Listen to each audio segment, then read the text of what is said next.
This was New York City's worst week probably in its history, and it's also been its best week because of the citizens of the city, the people that you see here, the governor, all of the people that they represent. It's really remarkable. I mean, it's probably been the most complex week the city has ever had.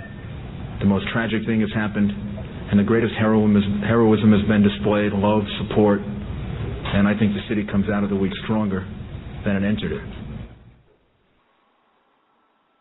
Well, that was Rudy Giuliani giving a press conference maybe a couple of days after 9/11. We're going to talk about that tonight. So hello from our nation's capital. We're live tonight from Washington, D.C.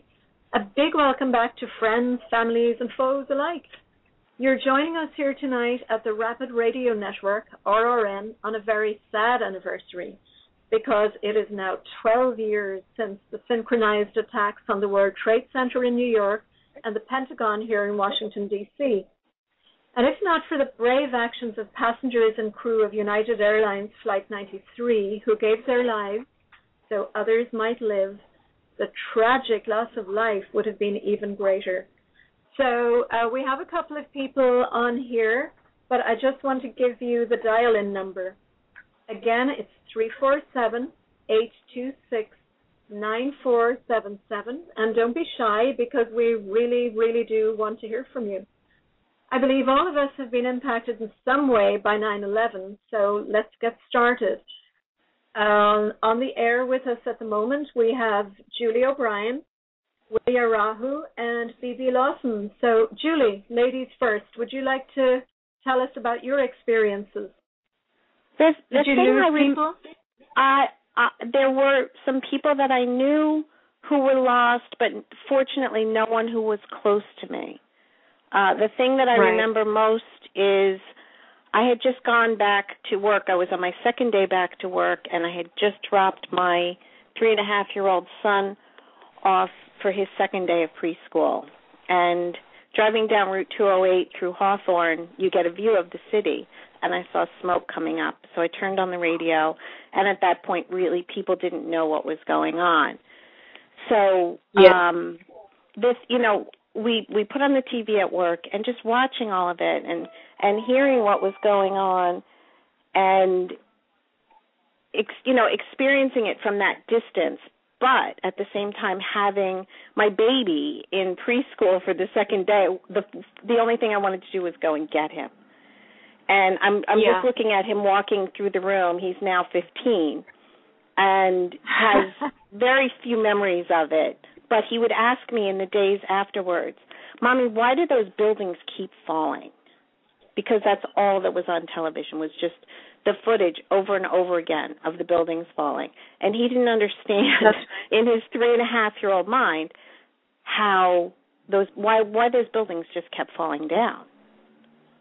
Yeah. So that was what really stayed with him. But also the teachers in that school, there were parents who worked in New York City. And, knowing people, I knew so many people who were supposed to be in those buildings that day, who for some reason, by some miracle were not in the building that day. A friend who was supposed to be in Windows on the World having a business breakfast. My best friend's son who was supposed to be in his office for a meeting and missed his train. So many stories like that from that day. People who just weren't there. And my brother who worked uptown, and he said it was like a horror movie because there was no transportation moving, and they had to walk. He had to walk from 53rd Street downtown to catch a ferry. And he said it was just the weirdest thing in the world to watch. But the teachers who were willing to keep those children staying at the schools and, keeping the kids until their parents were able to get back to them. Miraculously, so many of the parents were able to get back to them. But those were the things that really, those were the things that really have stayed with me through all of these years. The kids, my niece being in middle school and having teachers come and take children out of a classroom because, their parents were missing. Yeah. And miraculously, like I said, we only, in Ramsey, lost one parent. We lost another. Gosh, that is unusual. We lost, was very badly hit. People who I've grown very fond of over the years lost their only son, but we didn't have a huge amount of loss from Ramsey. Some towns lost so many people. Yeah, really sad. Gosh, how about you, Willie? Well, Maggie, thank you for having me on the show. I think it's just a fantastic topic today. I can tell you it's as clear as day. I was working at the dorms at NJT in Newark, and I was actually in the lounge, and we heard the first plane had hit, and the students and I with the maintenance crew, we ran to the lounge to see the big screen TV. And as we were watching it, I looked at it and said, "Wow, there's something wrong here," And then as we were watching it, a second plane then went and hit it a few minutes later. So at that point, we saw the kids. They were kind of like in shock, what was going on. So quickly we had to, reorganize the maintenance crew. We had to organize the NJP police, and we had to kind of, guide everyone out the building and so forth. But what the biggest thing was, it was the traffic jam that created that day. Everything was at a complete stop. And I called my wife, and I told her, I said, "Honey," I said, "do me a favor, just go get the children, get them out of school." At that time, they were like 6 or 7 years old. So she went and got the kids out of school early, and it was an amazing thing to see. We actually went to a building, the highest building in NJT. We can actually see the towers right there. And I was there about maybe 3 or 4 people, and we're just watching it. And I'm saying, "Wow, this can't be happening." And sure enough, that one tower starts to crumble. And I'm watching it crumble. I'm like, "Oh my gosh!" I said, "These people got to get out of there." And the first thing that came to my mind is like, the other building is going to go down too. They got to get out of there. And for me, from a construction point of view, there's just no way that building was going to stay like that, And sure enough, later on it fell down, and boy, it was just devastation, and the crowd and everyone was just going crazy. And you get home, and for the first couple of weeks, everyone was paranoid because all you saw, if a plane went by, everybody's head went up. I don't know if you remember that or not, but everybody's head just kept looking at the sky and saying, "Is that plane going to crash?" And it was terrifying then, it's terrifying now. So, I want to thank all the firefighters and police and first responders that were there, that took charge. I'm so sorry for the ones that passed away and the families. It's very touching to me to watch it on TV. And actually today we went around Edison area, Newark area, in different areas, just going to these memorials. And I told my wife, I said, we're not even going to take any pictures, nothing. We're just going to go there, pay our respects for about 10, 15 minutes, and we're going to move around different areas. And it was nice to see everyone just, banding together, at the same time. So that's my experience with that, Maggie. Yeah, that's great. Thanks so much for sharing that. How about you, B? Well, I remember 3 major focal points. First, seeing the Pentagon in flames. I worked in downtown Washington, very close to the Potomac River, and not too long after the Pentagon was bombed, I was able to see smoke rushing up from the Pentagon into the sky. The shock having such an effect that my mind went blank. Then the second concern was how to get home on the metro, and many people decided not to go into metro in downtown Washington for fear that it would be a bombing target and we'd all be killed or trapped down there if we went down there. So I walked about 10 miles north to get away from the metro before getting on it. But the third thing and the most frightening was the hysterical fantasizing about tragedies that weren't happening. As I walked that 10 miles, I heard constant stories about monuments and government buildings and banks and downtown Washington. None of them did that. People were trading these stories as though they were. It was a day to remember. I'm sure it was.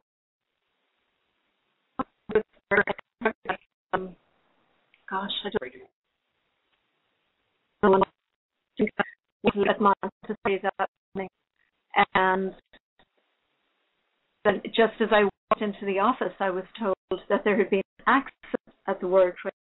So for a while, we thought it actually was a small 2-seater plane that lost its way and just crashed into the World Trade Center. But as the morning progressed, we knew that, it was much, much more serious. But luckily, I didn't have anybody at all who was even hurt. So that was a blessing. A selfish thought on my part, but it was a blessing. Yeah. Gosh. Willie, do you want to say anything about your upcoming campaign? Oh, yes. Thank you, Maggie. Appreciate it. Well, as everyone knows, I am running for governor of New Jersey.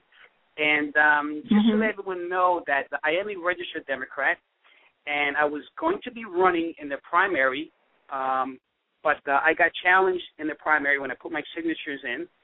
And after I got taken out of the primary, a lot of people were upset that we were challenged and we were removed from being on the ballot because we were out there campaigning, as a true middle-class person as we are.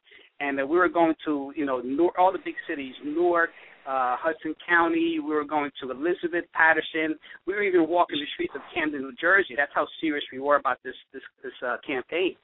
And when we got challenged and we were told that we weren't going to be on the ballot anymore, people were very upset.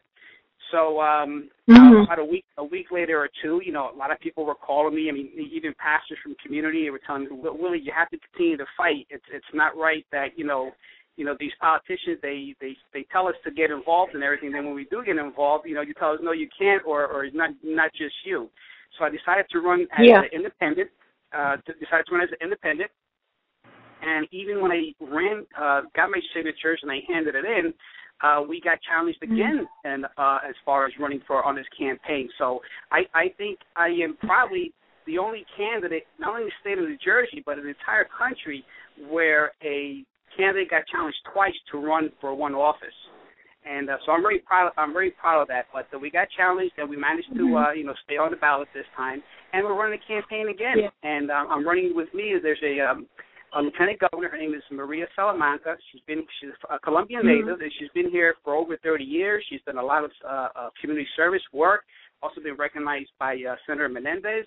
And I think we got a real good ticket where we are here to say we are representing the people of New Jersey in today's society, where, these politicians, they go in there and they promise you the world, they tell you all these things, but when they get in there, they forget about what they spoke about and they do what they want to do. Right. So that's pretty much, it was a fight just to be on the ballot itself. So I'm very proud that we made it, and I have my wife that's always with me. People that follow me on Facebook, whether it's my personal page or my governor's page that I have in my fan page, we put stuff out there, and people enjoy seeing it because realistically we are in hard times right now, and people they don't have the money to go out there to pay $200-$300 events. So what's the best way to do it is through social media, YouTube, and like being on your show and spreading the word, which I think is great. And it seems to be working out. Yeah, that's good. Well, I have a couple of questions for you later on, but for now I think somebody else has dialed in, and I'd like whoever that is to introduce yourself. Hello, Maggie. It's John McMullen, and hey, John. How are you tonight? I want to bring you back to to 9/11 because the thing that impressed me, and I was well away from it up in Westchester, was the generosity of people. I had a student that was in the World Trade Center working for Dean Witter, and she ran out. Her shoe broke on the way out, and there was this very heavy cloud of debris, and people said, run to the river. She ran to the river, and there were boats there, and she jumped in a river. People pulled her into a boat. They took her to New Jersey. She stayed with the family for 4 days. They went out and they got changes of clothes, and when she was able to come back, she came back to New York, and she went back to school, and she went back to work. But just the generosity, the way people responded to this terrible tragedy, it was one of our worst hours and also one of our finest hours. Yeah, it was. It was incredible. Now, have you heard, John, about the events in New Jersey today? No, I haven't, Maggie. We had a little break situation. Julie, do you want to update John here, and I'm sure, Willie, you've heard about it. Right? I guess you're referring to the September surprise. As I said, very much September surprise. Yes, as I said earlier, the patented and much overused September surprise has been dusted off after 4 years, and the U.S. Attorney's Office has gotten an indictment against our former county chairman again. They weren't able to send him to jail the last time, and my understanding is that they've been relentlessly after him ever since to try to right that wrong. What are the charges? Wow. Racketeering. Okay. So, among others. yeah, but racketeering is the main thing that they're, that the press is latching onto. But they're has to do with the old Xanadu project. Yeah. But, my feeling... He was from 1977. Yeah. I mean, my feeling is, I have known people who have been on the wrong side of, shall we say, I can't even think of the word that I want to use. I'm just so angry about this. You could probably hear it in my voice. I'm so angry. Yeah. I've seen people have their lives ruined by someone using selective prosecution to get ahead. And, I said earlier, Bergen County must not have been as safe for this November's election as it was thought to be. So the September surprise had to be dusted off. Oh, dear. He's been crippled financially. He's been punished in every way short of, sending him to prison, but they're not going to relent until they get their pound of flesh. Now, wasn't his conviction overturned last time? His conviction was overturned by the Supreme Court because that was, many of these people were charged with honest services fraud, and the Supreme Court narrowed that because, during the Gonzalez Attorney General term, that was used to take down, and we've all heard the stories about Chris Christie being, the guy who was called on the carpet and told, you better start prosecuting Democrats or you're going to lose your job.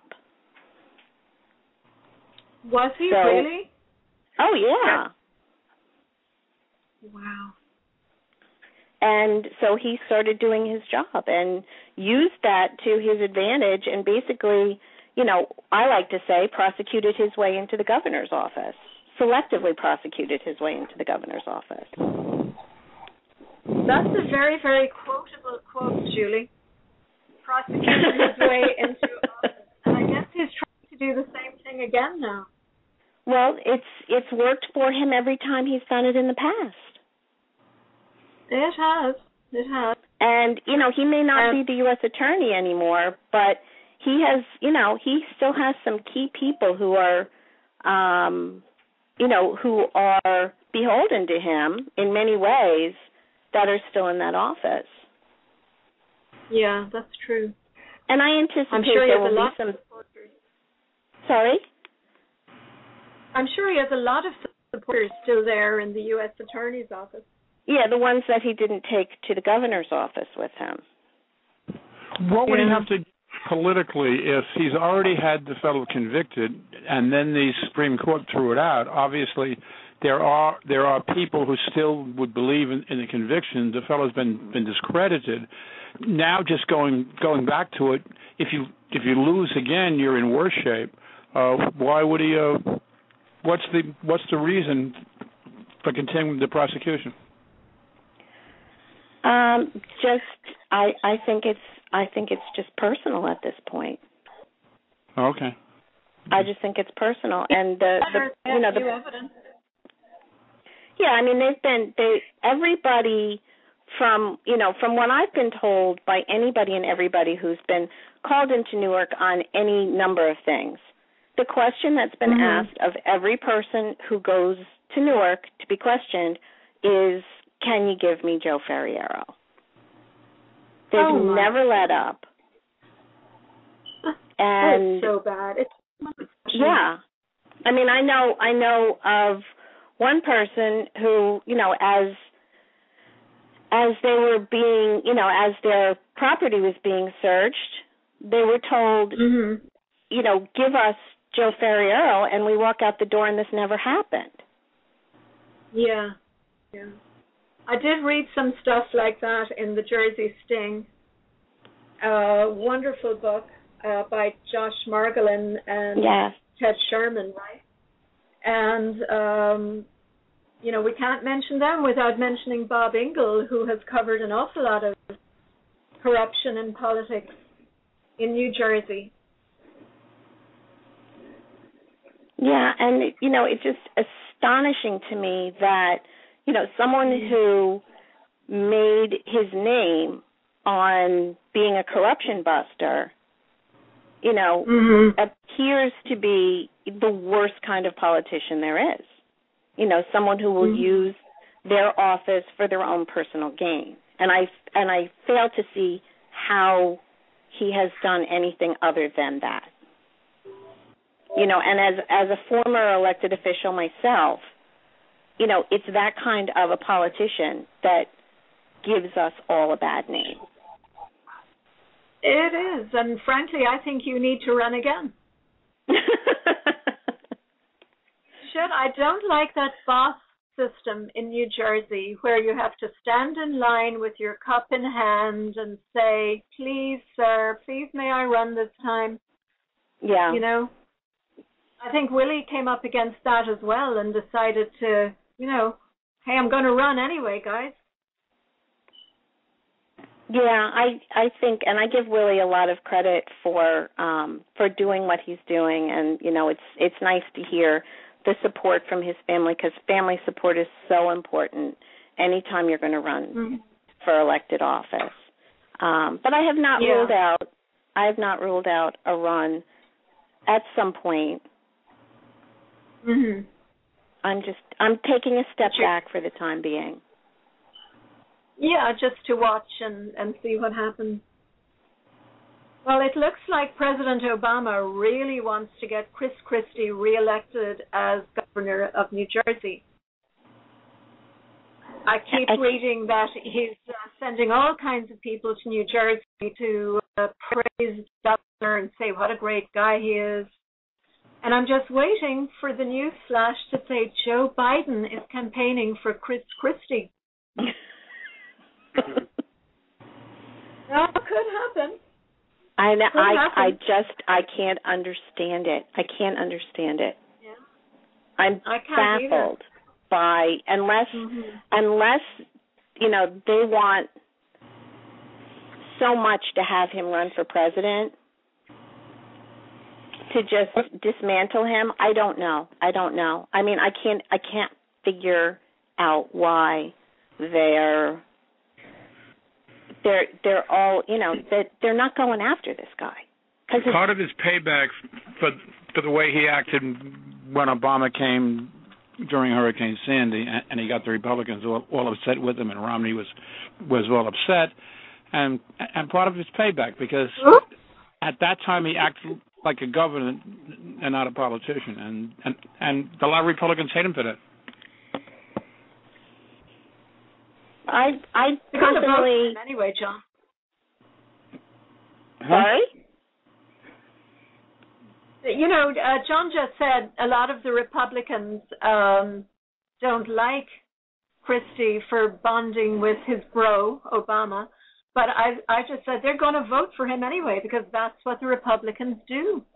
Yeah, you're absolutely right, Maggie. Yeah. They will for governor. Now we've been joined by somebody else. Okay, who just called in? Yeah, hi, Maggie. This is Pete in Ramsey. Right. it's Julie's neighbors. Hello, Pete from Ramsey. Well, I you're was compelled listening because I got pulled into calling because I heard way too many Irish surnames here, and I figured I'd join in with the vowel in my last name. So there's two of us now on the call. Yeah, and Willie, the other Willie thing is definitely Irish. Mm-hmm. But and I hear this blasphemy against Governor Christie, which I just can't let stand. Oh, okay, go on. Support him. Give us your argument. For Come on. Governor Christie? Yeah.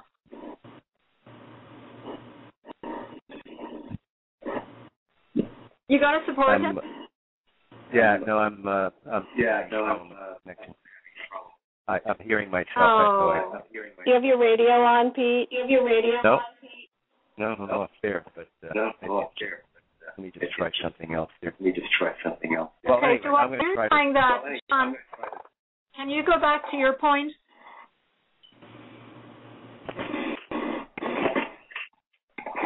Mr. McMullen? Yes, Maggie, go ahead. Yes, go ahead with your point while Pete's figuring out his tech issues. No, I've said the Republicans, Jersey, they'll vote for him for governor, but Republicans certainly won't support him. I mean, he's considered a back, and many others. So. Huh. That surprises me.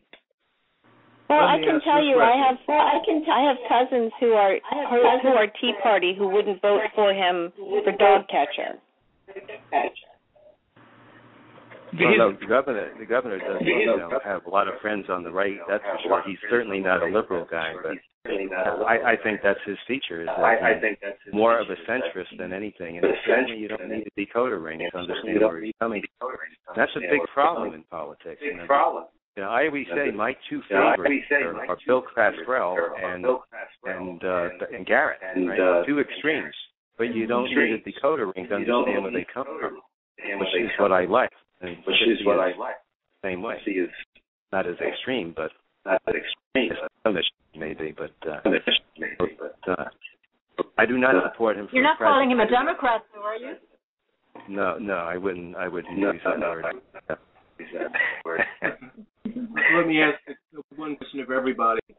Looking ahead at the presidential election in 2016, which way do you think the state of New Jersey will go? Will they vote for a Democratic president or a Republican president? And do you think that the Republican Party, as it is today in New Jersey, is powerful enough to control the state so that there will be a Republican Party? I don't see any way that New Jersey doesn't vote progressive, whether it's Hillary or someone else. I mean, the Republicans have killed themselves. I said this last week. I think Howdy Doody can run as a Democrat and beat whoever's running as a Republican. They're dead. They've embarrassed themselves. They've caused horrendous damage to the country. They're acting like idiots almost on a daily basis. So I don't see New Jersey doing anything but candidate, especially the Hillary runs. Have a lot of support. Then why do you think Obama and Biden are elevating good Christie? What was that? I'm sorry. If the Democratic majority seems like a sure thing in 2016, then why do you think Obama and Biden are cultivating the goodwill of Christie at this time? Well, I think they need some help on looking bipartisan, and as does Christie. And they serve each other's agendas pretty well. Right. I think the president probably needs it more than Christie. What a great way for Obama to show that he's cozy with a potential Republican candidate for president. A guy who's been openly critical of him, yet they're still getting along. I don't know how sincere that really is. Either way, from governor or from the president, but I think they serve each other's interests quite well. I see your point. You're talking about pre-2016. Yeah. Well, yeah, it would be interesting to see, who's the behavior of the president and Biden, especially Biden. I mean, he may be a candidate himself. I would think his best strategy is to run very much against Christie, if I was Biden. Right? I assume will run very strongly against what Christie is, even if he's not. And I highly doubt Christie's going to be a candidate through the ringer there.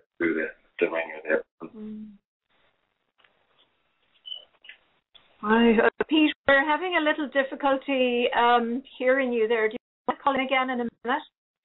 I'm going to call in from the landline now. I think it's something with the wireless connection. Okay. Alrighty. All right, that sounds good. All right, bye.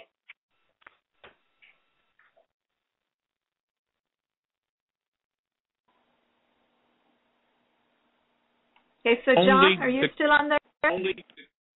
They will only agree to talk on the debt crisis.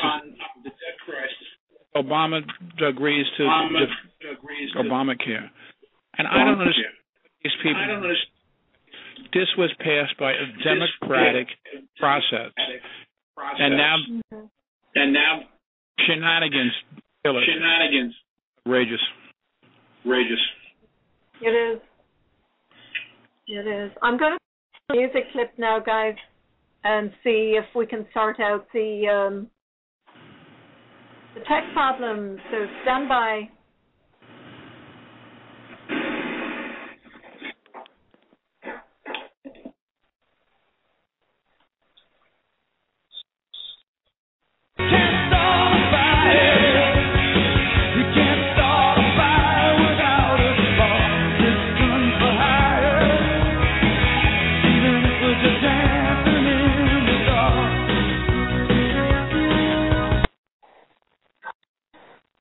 Are we back?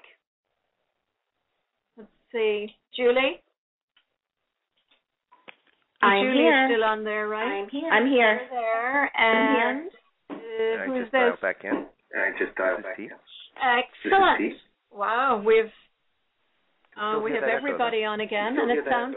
No, oh, you do? It sounds much better from here. Okay, good. Yeah. Are you hearing I'm still getting the repeat. I'm still getting the repeat. Oh, you are? Oh, dear. Oh, well. And Willie? Yes, Maggie, I'm here. Yes, Maggie, I'm here. Yeah, can you hear okay? Yes, I'm getting some feedback, but I can hear you. Yeah, we're having a few issues here, so I guess we'll just soldier on because I'm not quite sure how to fix them tonight. Now, Pete? Yes. Hi, Mike. Had you heard about Joe Ferriero? I just heard Julie mention it. It doesn't surprise me. The whole New Jersey is full of corruption. I'm not saying that he's guilty of what he's now charged for again, but I think Julie's point that there's an interesting process here that seems to be selective. And if you try to use the process on valid things, it seems like it's quite a trick to get a valid complaint lodged. Julie and I both know that firsthand. So it's part of the process. They use it where they want to use it, and they go deaf when they want to go deaf. Yeah, that's true. Of course, you two have a little old history there. Were you a campaign manager? I was of sorts. It was interesting. I was a campaign manager while I was a registered Republican for Julie and her running mate Joe Ratto at the time. Only in New Jersey. Exactly. There was a lot of shenanigans going around town in general, which didn't help things going on at that point. That's true. Pretty active. It's interesting. Ramsey being a tiny town, most people don't know about it. But when Julie was around, she was one of the first Democrats in a long time, as her running mate was, and then the mayor at the time as well. And it was quite a bit of activity in town, discussion, a lot of fighting, a lot of tension, but stuff was out. And now it's one party, and you don't hear anything. It's like paint and place. There are no issues. There are no problems. Of course, except when you lift the cover up, and then you see all sorts of worms and snakes and things crawling around. But officially, there are no problems. Nobody hears about a thing. The media, whether it's the New York radio or television media, ignores it. The Bergen record, you literally can't give it to them in a silver platter. They won't use it, even if it's documented. The little area paper won't use it. And this, I think, is the core of the problem. It is a problem, and Willie, you had a really rough experience trying to run as a Democrat? Yes, that's correct, Maggie. I was running in a primary, and I got challenged by the Democratic Committee. Now, why? That's a good question. I think that when I decided to run for governor, I was actually the first one to sign up to run. And while Sweeney was talking about running, while Cory Booker was contemplating running, no one really came out. And so I came on very strong, and I actually approached every single one of them and say, hey, here's my card, I'm running for governor. I even approached the former chairman, which was Jim Wisniewski. And, when you see these two, they got to take a shot in the face, and they're like, who are you? And they're like, you can't be doing this. And I told them straight out, I'm doing it, and, you support me or not, but we're going to go all the way. And I think that when Barbara Bono came on, and when she was picked to run, she didn't really have name recognition. And Bono was basically, in her Middlesex County area. But I was out there all over the state of New Jersey, and I think my opinion is that they probably thought that, wow, either I could win this, or I can come very close to winning this primary. Yeah. And they didn't want you to. No, they didn't want me on the primary, and then here's the interesting thing, Maggie, is that after we got removed from the primaries, I actually reached out to Bono's staff, and I said, listen, I'm here to help. My intentions are to help the people of New Jersey. And they didn't get back to me. And I also spoke with the director from the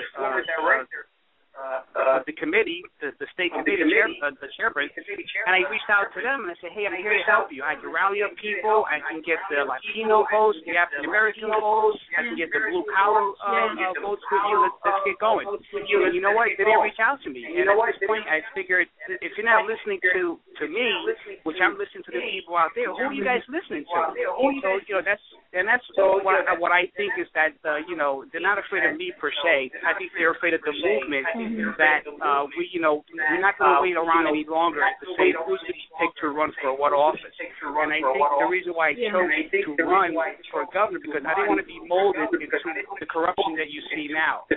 I don't owe anyone anything, and I think that this is a three-way race between me, Bono, and Christie. And all I need is 33.333% of the votes to come in, and with the 4 other independents that are running, this could be anyone's race. But our campaign is strong, and we have a good economic plan. We got a good forum out there, and we're going strong, Maggie. We're going strong, Maggie. Yeah, you are. And I'm wondering if Barbara Bono is really a sacrificial lamb for the Democratic Party. Well, you know what? Me personally, I think, is New Jersey ready for a woman governor? I think so. The more important question is Barbara Bono the right woman?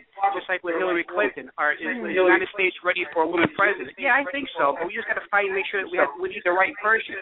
And you just can't run on just 1 or 2 agendas. You have to be whole with everybody.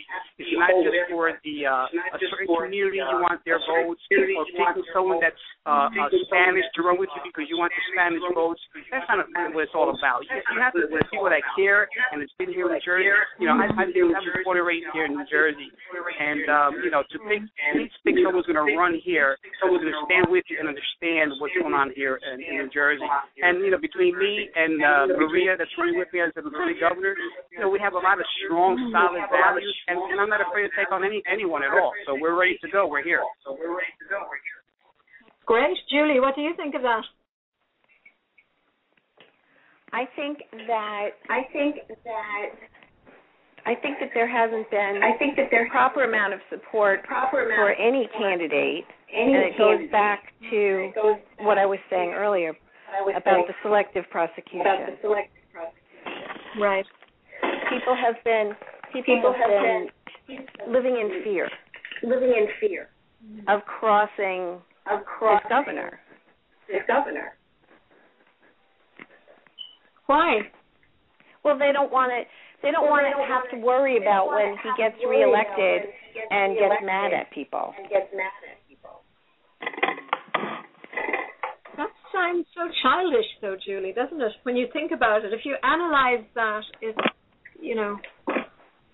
he really?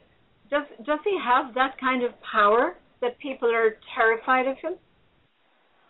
I think they've seen what has happened to so many other people.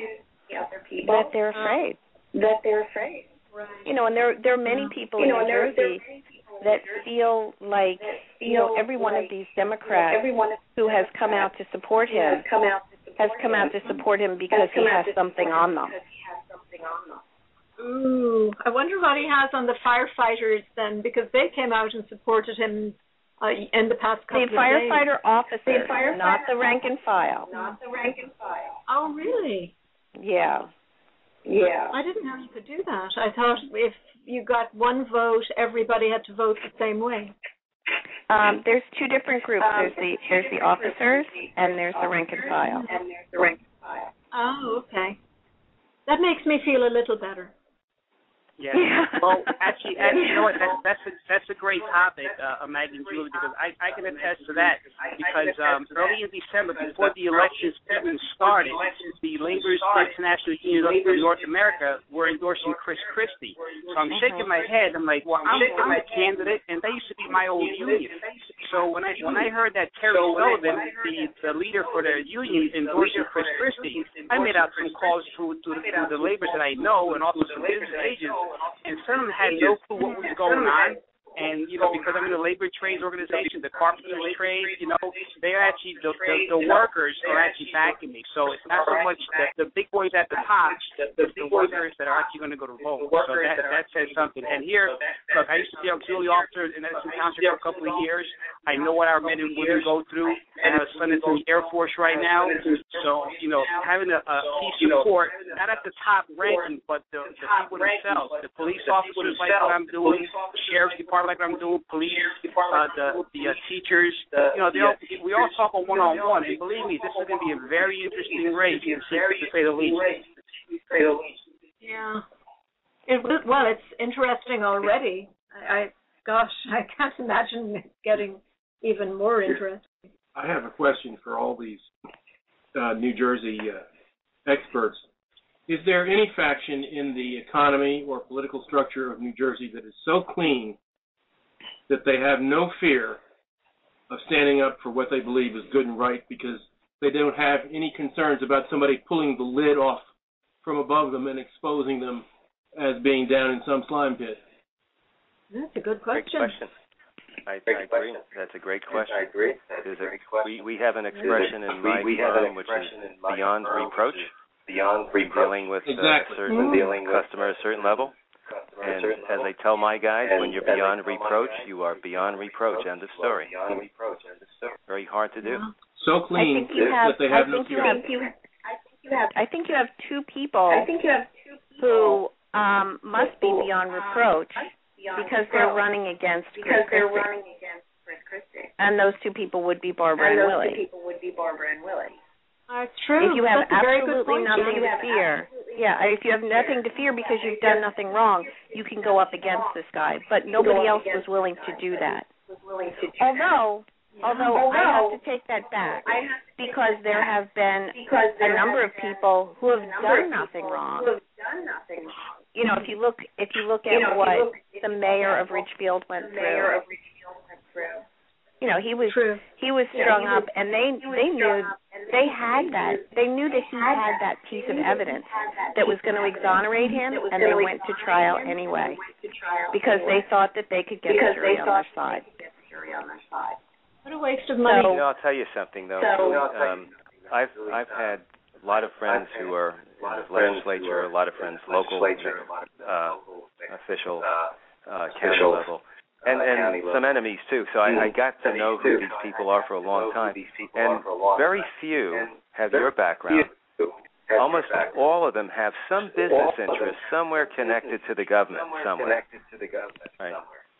And if it's not outwardly known, it's still out there. I can't tell you how many senators have deals in large real estate organizations that you don't hear about, that have dealings with the state. Oh, yeah. This whole pay-to-play issue is such a sham in New Jersey because of how it's been handled in Bergen County in particular.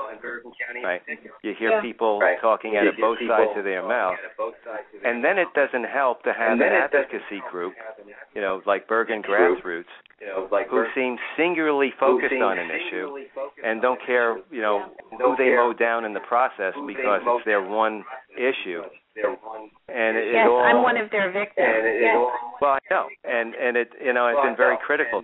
Paul and I were friends, but I wouldn't join the group. I said, you guys are ideologists, right?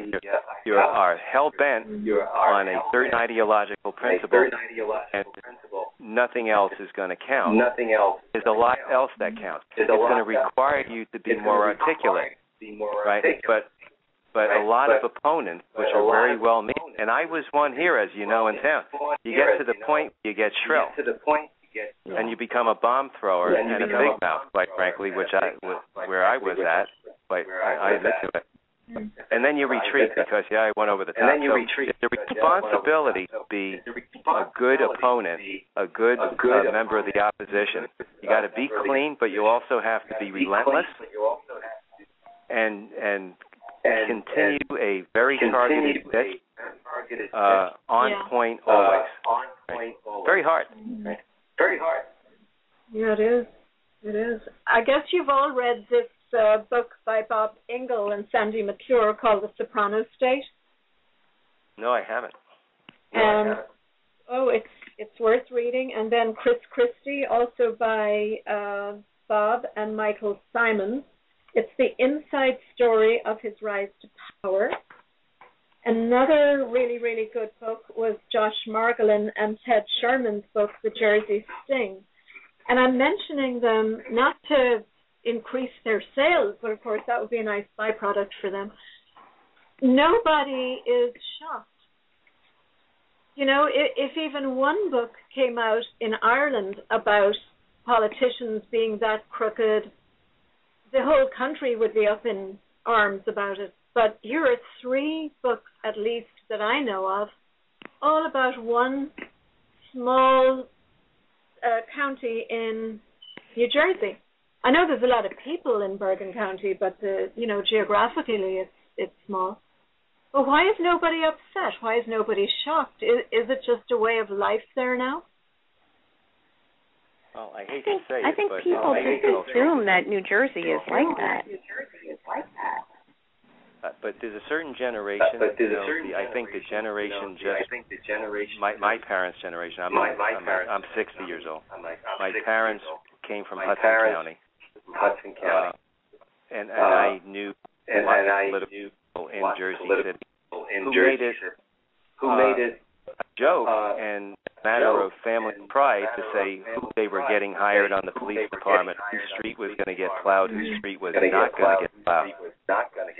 And the level of that kind of interaction, you could make a movie out of it and nobody would believe it. I mean, it involved priests and bishops and rabbis and everybody. It was truly part of the culture. I think now it's changing. But unfortunately, the young people are not that interested. Right? Not yet, not a wide scale. That idealism that people had back in the 60s doesn't seem to be evident today. But maybe with the onslaught of social media and internet, how he runs his campaign on Facebook is impressive, very impressive. And I think people will pick up on that, but it's going to take a while. It's going to take a while to build to it. Yeah. And the big thing is, Willie, don't get discouraged if you don't get through this time. You're very young, so just keep plugging away at it.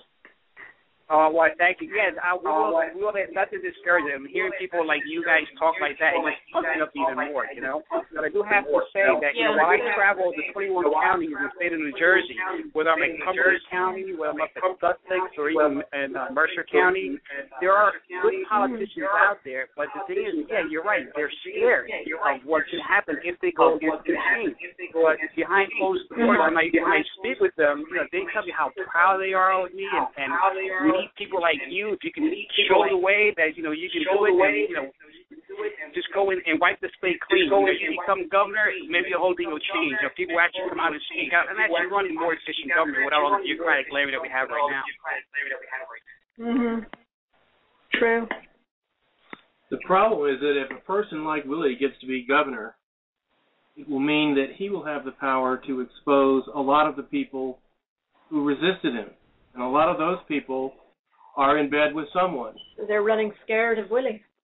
The politicians and their friends and supporters who have money and power and anonymity will be at risk if they let someone like Willie come in of being exposed themselves.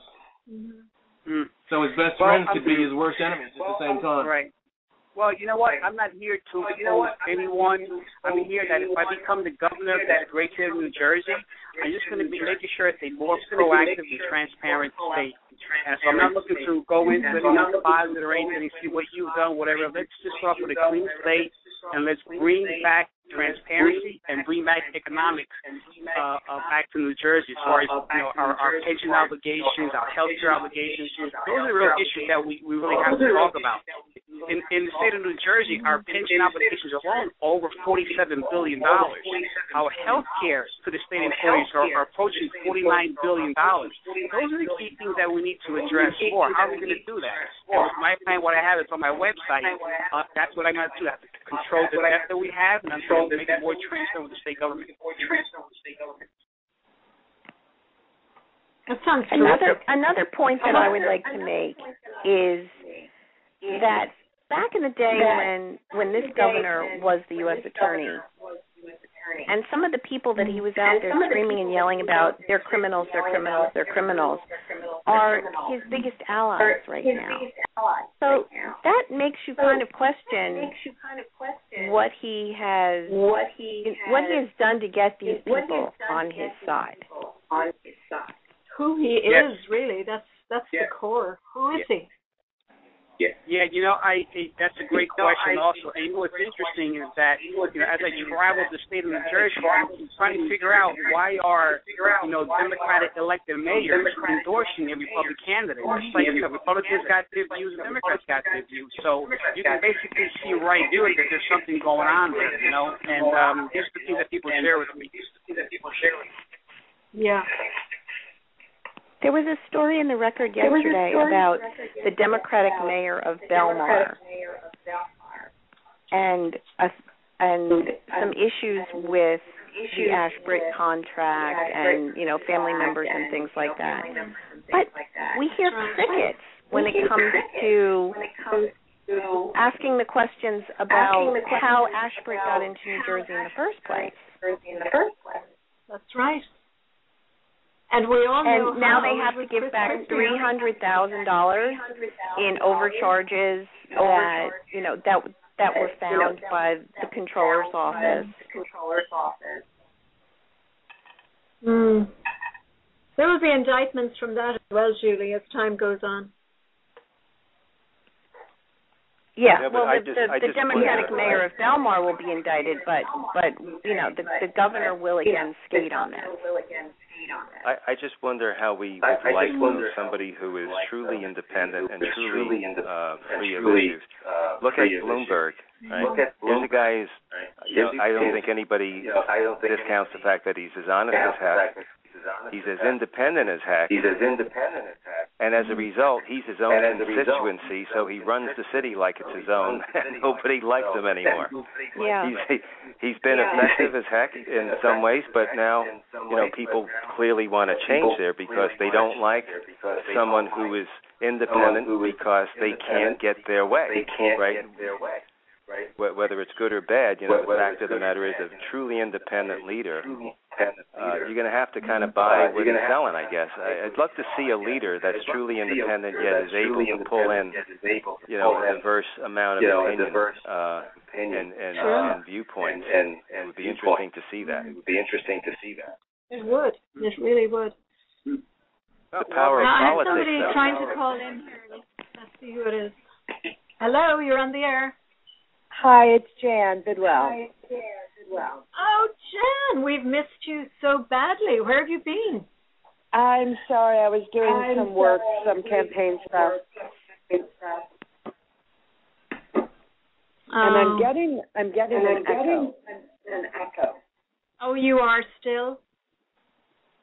We have had a couple of issues tonight as well, so I guess teething pains happen.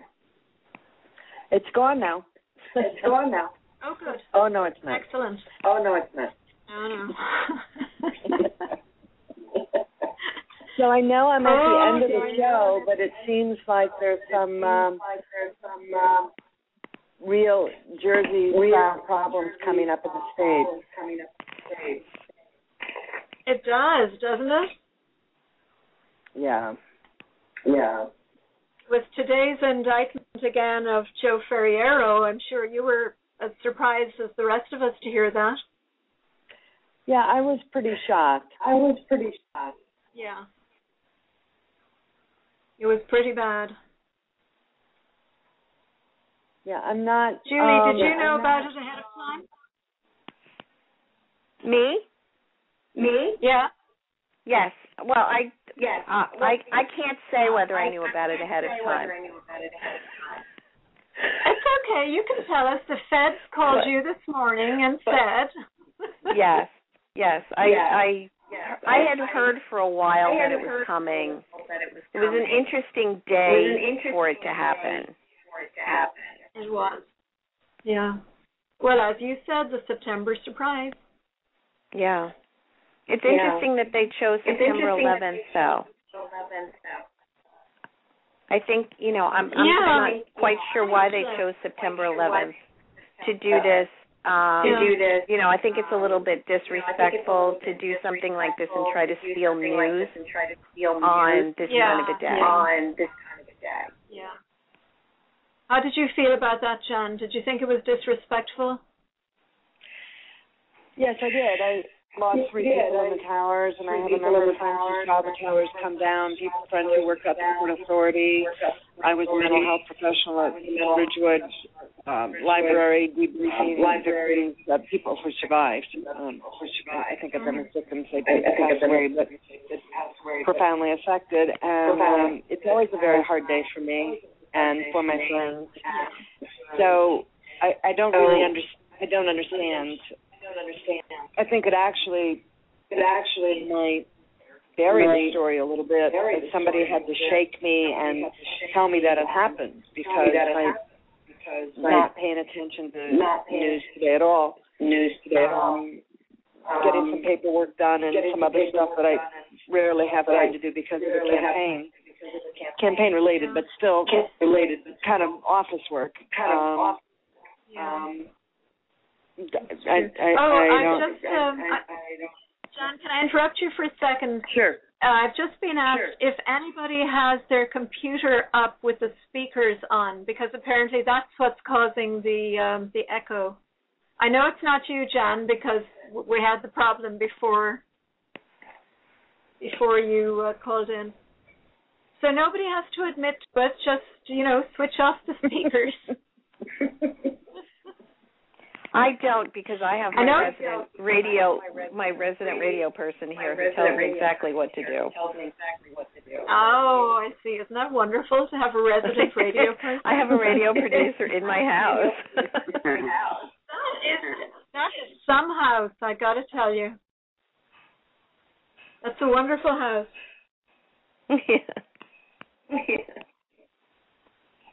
Have you met everybody else who's on? Jan, I think Willie is still on here, right? He's running for governor against Chris Christie. Oh, no. You still there, Willie? No. Yeah, I'm still here, Maggie. I'm still here.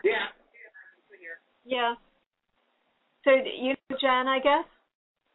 Now, you broke up. I'm sorry, Maggie. What was the question? You broke up. I'm sorry, Maggie. What was the question? I was asking if you know Jan Bidwell, who's running in District 39.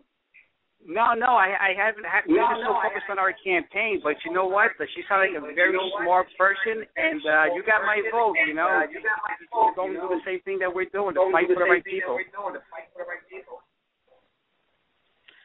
Well, where do you live, Willie? I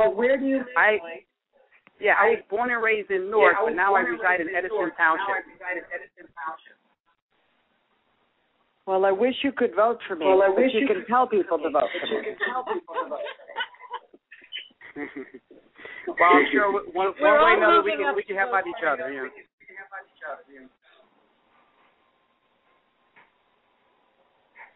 It's good to be all on the same side. Yes. Absolutely. That's what it's all about. We get a few good people in there, and then we can really make a difference. Not a doubt. That's true. That's true. Well, Jan, I'm sorry you got to call in so late because the show is just about over. I'm so sorry. You'll come back next week, though, right? We're going to be talking about unemployment. Oh, absolutely. And it's on Wednesday, not Thursday, correct? It's on Wednesday at 7. Julie and Willie, you're very welcome to come back as well. And I think we bored Pete because I don't see him on the board at the moment. I made a pun. Bored. Oh, gosh, that's funny. All right, guys. Thanks so much for your company this evening. It's been great. I've learned more about New Jersey. Good night, Maggie. Thank you. Good night. Thank you so much, everyone. Thank you. Thank you. Night. Have a great night. Thank you. Good night. Good evening. Today, our fellow citizens, our way of life, our very freedom came under attack in a series of deliberate and deadly terrorist acts. The victims were in airplanes or in their offices. Secretaries, businessmen and women, military and federal workers, moms and dads, friends and neighbors. Thousands of lives were suddenly ended by evil, despicable acts of terror. The pictures of airplanes flying into buildings, fires burning, huge structures collapsing, have filled us with disbelief, terrible sadness, and a quiet, unyielding anger. These acts of mass murder were intended to frighten our nation into chaos and retreat. But they have failed. Our country is strong. A great people has been moved to defend a great nation. Terrorist attacks can shake the foundations of our biggest buildings, but they cannot touch the foundation of America. These acts shatter steel, but they cannot dent the steel of American resolve. America was targeted for attack because we're the brightest beacon for freedom and opportunity in the world, and no one will keep that light from shining. Today our nation saw evil, the very worst of human nature, and we responded with the best of America, with the daring of our rescue workers, with the caring for strangers and neighbors who came to give blood and help in any way they could. Immediately following the first attack, I implemented our government's emergency response plans. Our military is powerful and it's prepared. Our emergency teams are working in New York City and Washington, D.C. to help with local rescue efforts. Our first priority is to get help to those who have been injured and to take every precaution to protect our citizens at home and around the world from further attacks. The functions of our government continue without interruption. Federal agencies in Washington, which had to be evacuated today, are reopening for essential personnel tonight and will be open for business tomorrow. our financial institutions remain strong, and the American economy will be open for business as well. The search is underway for those who are behind these evil acts. I've directed the full resources of our intelligence and law enforcement communities to find those responsible and to bring them to justice. We will make no distinction between the terrorists who committed these acts and those who harbor them. I appreciate so very much the members of Congress who have joined me in strongly condemning these attacks. And on behalf of the American people, I thank the many world leaders who have called to offer their condolences and assistance. America and our friends and allies join with all those who want peace and security in the world. And we stand together to win the war against terrorism.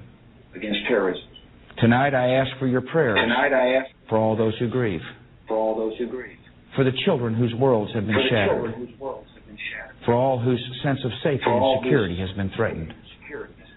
And I pray they will be comforted by a power greater than any of us, spoken through the ages in Psalm 23. Even though I walk through the valley of the shadow of death, I fear no evil, for you are with me. This is a day when all Americans from every walk of life unite in our resolve for justice and peace. America has stood down enemies before, and we will do so this time. None of us will ever forget this day. Yet we go forward to defend freedom and all that is good and just in our world.